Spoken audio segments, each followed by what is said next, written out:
Imagine boarding a plane for what should have been an ordinary Your flight, gate is just ahead, sir. only to discover that one passenger was about to commit the most unbelievable crime in American history.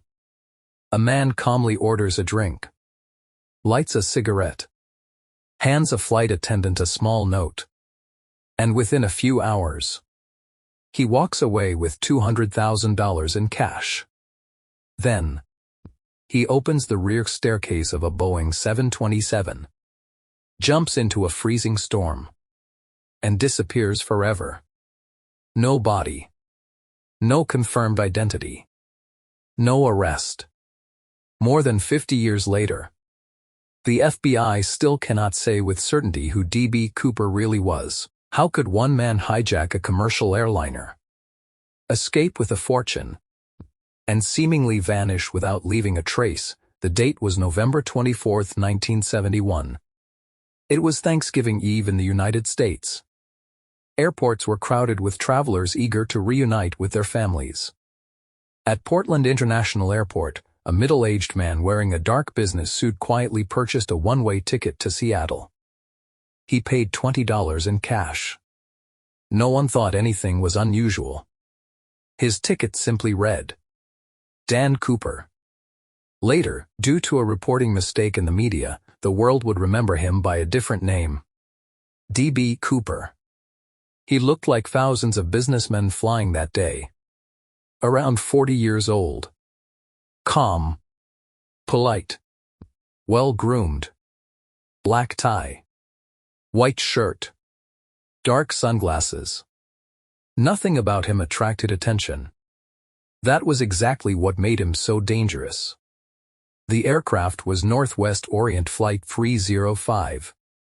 A Boeing 727 carrying 36 passengers and 6 crew members. It was supposed to be a short flight lasting less than an hour.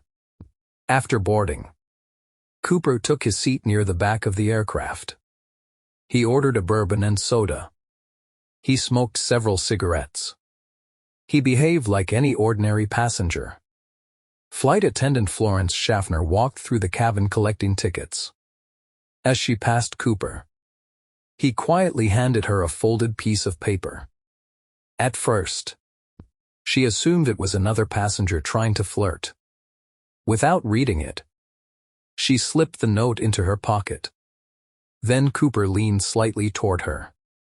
His voice remained calm. You better look at that note. She unfolded the paper. Her heart nearly stopped. The message claimed that Cooper had a bomb inside his briefcase. For a moment, everything around her seemed to freeze. Cooper asked her to sit beside him. He slowly opened his black briefcase. Just enough for her to see several red cylinders connected by wires and what appeared to be a battery. Whether it was a real bomb has never been confirmed.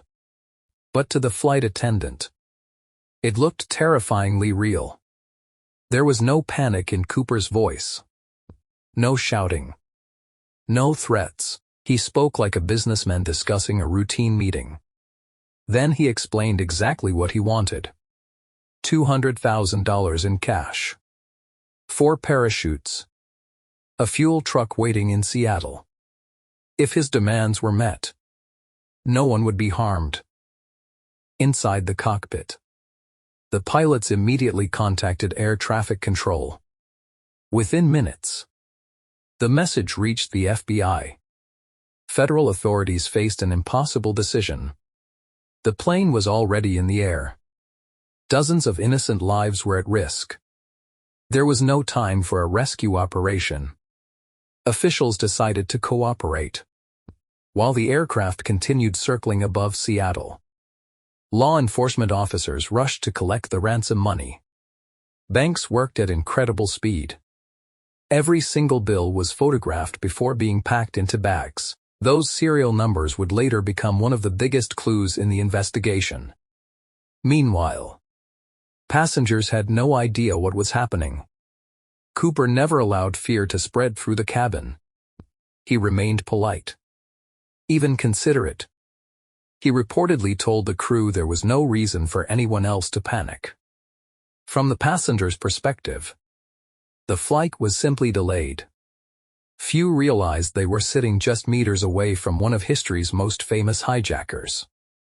As darkness fell, Flight 305 finally landed in Seattle. The airport had been secretly cleared. Police vehicles remained out of sight. The ransom money was delivered. So were the parachutes.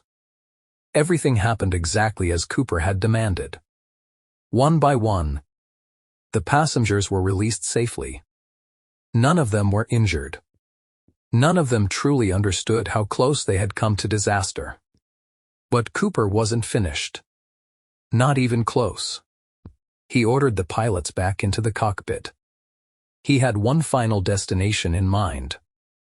And what happened next would become one of the greatest mysteries the world has ever known.